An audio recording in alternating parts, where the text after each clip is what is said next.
Hello everyone, welcome back to my channel. My name is Paola and today is the first day of Video Everyday April. This is a project that I'm taking on because I really want to come back to booktube in a more serious way. I really want to do this project to sort of just play catch up with myself because I have not been able to talk about books in the way that I would have wanted in years past, especially since 2021. And today is all about the books that I have read in 2026 so far. This is a 3-month roundup and it is in the same vein of Kayla from Books and Lala's videos on her quarterly stats.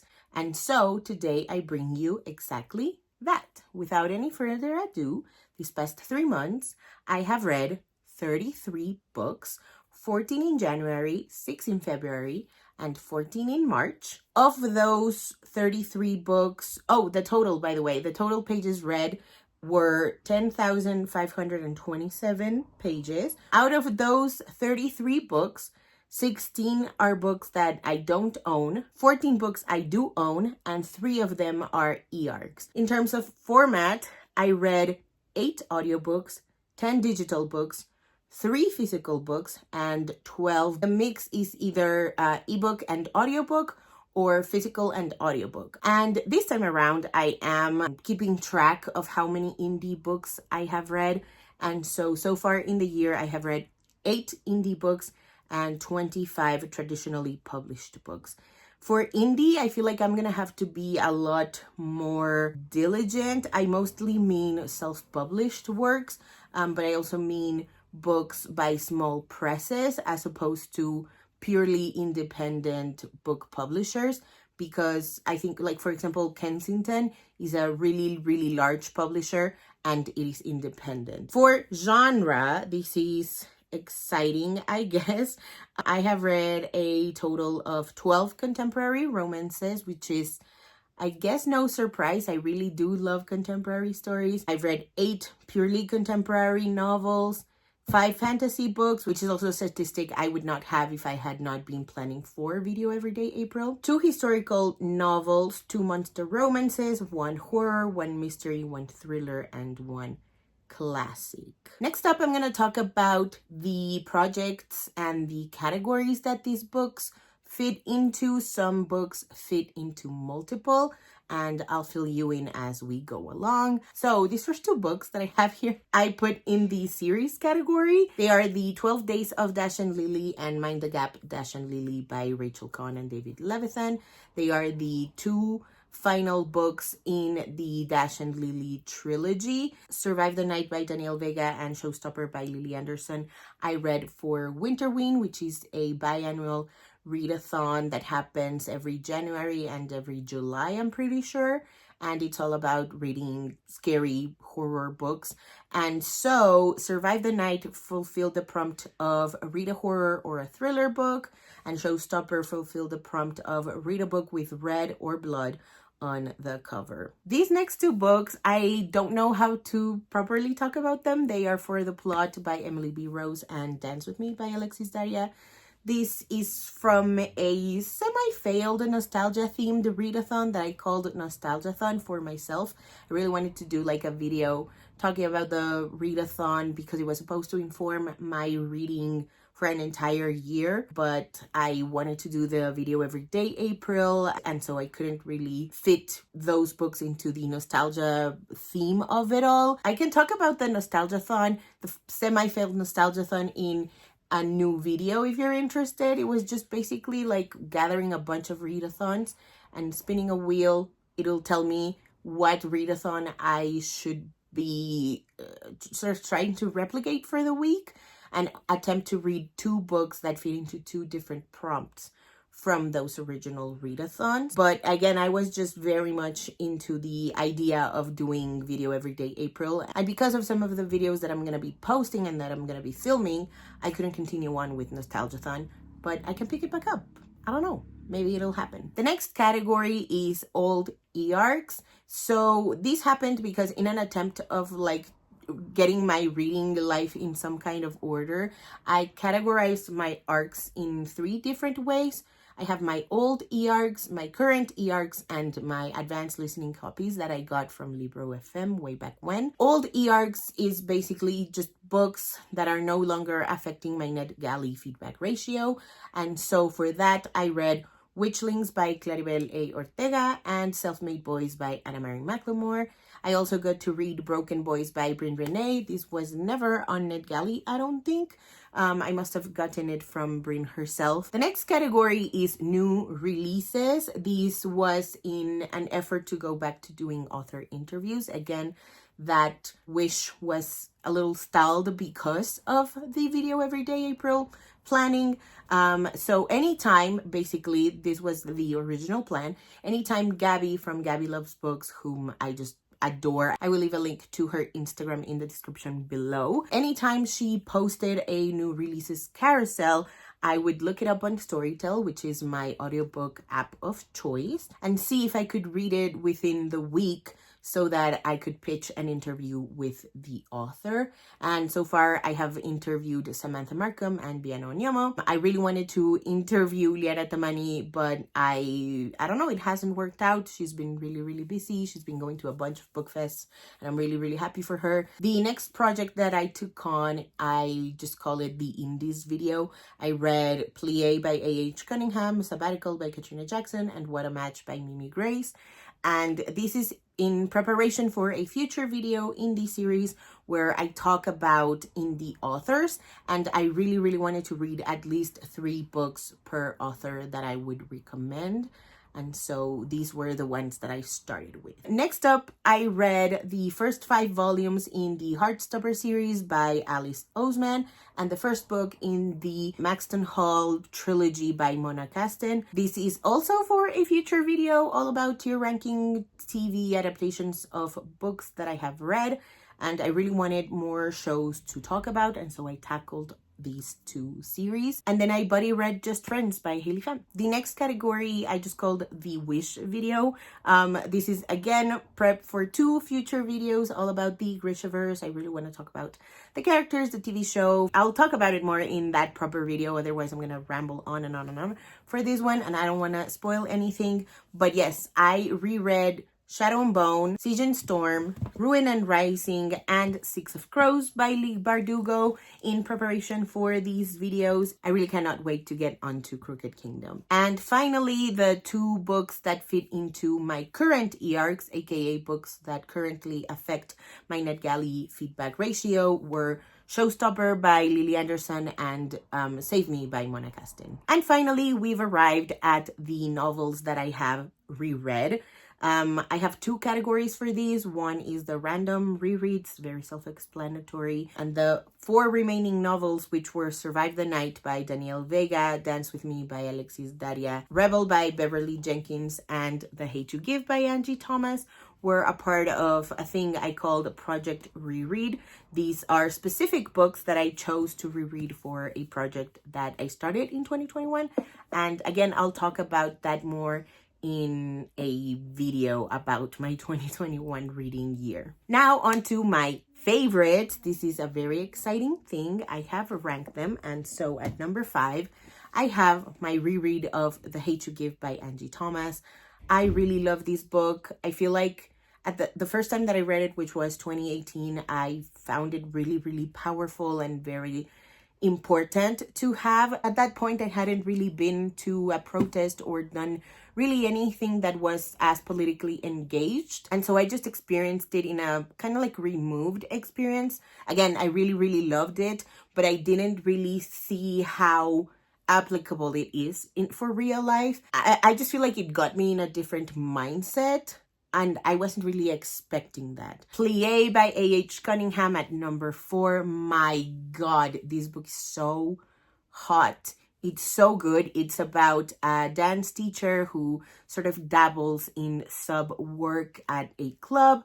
This guy comes in. He wants to learn how to be a proper dom. And so it's that sort of like teaching-ish dynamic. It's so good, so hot. I really love that there's a sort of a larger plot other than just them falling in love, as much as I really enjoyed that. I really love that there was Not so side plot. I feel like they were not parallel, they were like interconnected plots within this novel, and it was really, really fun to read. Broken Boys by Bryn Renee at number 3. This is contemporary adult romance. It is quite hard-hitting. Basically, the main character is freshly escaped out of an abusive relationship, and so he's found refuge in the family home of the guy he will fall in love with. It's so powerful. I really loved how like communal it felt with the characters. I really love how it was about strength and forgiveness for yourself. It was fantastic. Highly recommend. This Ain't Our First Rodeo by Liara Tamani at number 2. This is so solid YA romance, and it's about cowboys in Houston, Texas. One of them, the male main character, his name is Sean.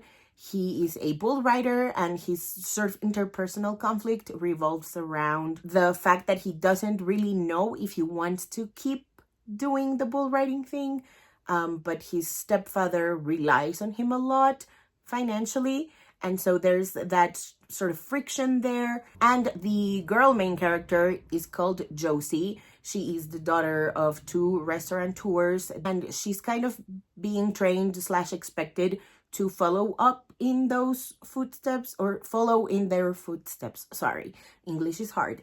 But she kind of doesn't want to do that. She wants to help out at her grandparents' ranch, and that's her like own interpersonal conflict. But the love story is about how these 2 first met at a rodeo, I think 3 or 2 years before they really hit it off. They have a really fun time, but something happens that sort of breaks them apart, and years later Josie wants to fix that, and it all goes on from there. It is so fucking good. Liara Tamani absolutely nails the dual POV of it all. I am begging you, please just read this book and experience its like grandeur for yourself. It's so good. And finally, at number 1, I have my reread of Shadow and Bone by Leigh Bardugo. I truly don't know what I was expecting to get out of rereading this book. I just knew that I really enjoyed the action sequences of it all. I really enjoyed learning about the Grisha. I really loved the characters, but I only read it in 2023, so I wasn't really sure, once again, what I was going to get out of rereading it in 2026. And oh my god, I mean, Alina, especially in Ruin and Rising and in Siege and Storm, books 3 and 2 respectively of this trilogy, she really like grows into herself. She's figuring out how to use her powers and to what end she'll use her powers. There's these like responsibility behind those powers. I just really enjoyed rereading this. It was such a rewarding experience, like I said, and I cannot wait to talk about it more in the Grishaverse video. Now for some honorable mentions. I want to be very brief with this. First of all, I have Save Me by Mona Kasten. This was the first book in the Maxton Hall trilogy. This was so thoroughly entertaining. I just felt like I was experiencing a CW show in my ears because I listened to it on audio. It was perfect for what it was. I really enjoyed it. Mind the Gap, Dash and Lily by Rachel Kahn and David Levithan. The sort of perfect conclusion to Dash and Lily's story so far. I really enjoy how their relationship evolved from books 1 to 2, 2 to 3. I think it was really apt. And again, really bummed that we didn't get more seasons from Netflix. Showstopper by Lily Anderson. I really adore a theater kid horror show. I really love that they have Riverdale the musical. I feel like there's sort of layers to that in terms of how much this book was written specifically for me. Shout out Lily Anderson. This was such a fun book to experience. Please go check it out if you haven't already. Really solid YA funny horror with some like heavy topics to deal with, but not without its lighter moments. I feel like Lily Anderson is really great at balancing the funny and the horrific. Volume 5 of Heartstopper by Alice Oseman. I'm really sad that we didn't get to see this side of Nick in the TV show. I really like my messy characters, especially my messy bisexuals. I really enjoyed this 5th installment. Very fresh. It was really, really refreshing, considering that this whole time the story has been really wholesome while also still, you know, touching on the heavier subjects. In Charlie's bullying, his eating disorder, and in volume 5, I feel like Nick finally has a chance to deal with his own shit. But in the movie, hopefully, I don't know when that comes out. I know it's this year, but they haven't given us a date, and I'm impatiently waiting for that. Witchlings by Claribel A. Ortega. Really fun middle grade fantasy. I love that it's about friendship. I love that it's about, I'm going to quote a new Cinderella story here and say that I really love that it's about the fact of never letting the fear of striking out keep you from playing the game. I really love that it's about outcasts and how smart kids are. I feel like middle grade constantly surprises me with how authors are able to just show how smart kids are in very different ways. Rebel by Beverly Jenkins. This is historical adult romance, and it's set in New Orleans. It's post-Civil War, and Valinda Lace is the teacher of newly emancipated Black folks in New Orleans, but she comes from New Jersey, I want to say, maybe New York, just, you know, north. And Drake is a pirate who not only saves her from a really horrific act of violence, he also offers up his home for her to live in, while she just sort of reorganizes and recoups from what just happened. I don't really want to say more because I feel like it gets kind of spoilery from then. But it's really solid. I really love that I got to reread it. Again, I only read this in 2020. And I know that I was going to love it if I reread it. But I just found a whole new level of appreciation for it. Highly, highly recommend this one. Dance With Me by Alexis Daria. This used to be my favorite book of all time. I think it was first published with St. Martin's Press, and it is now being self-published by Alexis herself. This is the second book in the Dance Of series, and I really, really love it. It's a sort of forced proximity romance between two dancers, one who's a competitor at the Dance Off, and the other one is a judge on that same show. And so there's that sort of forbidden aspect to it. It's really, really solid, like fuck buddies romance. It's so good.